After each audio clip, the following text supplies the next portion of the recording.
Santa Clinic a fost înființată pentru a oferi comunității locale servicii de sănătate la standarde europene, având în centrul preocupărilor calitatea vieții pacientului.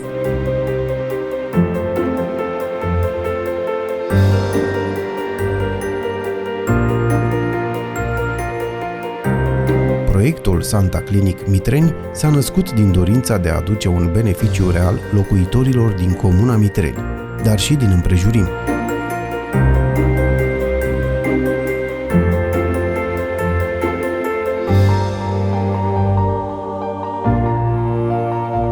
Am ales această localitate deoarece avem un lac foarte frumos lângă Santa Clinic.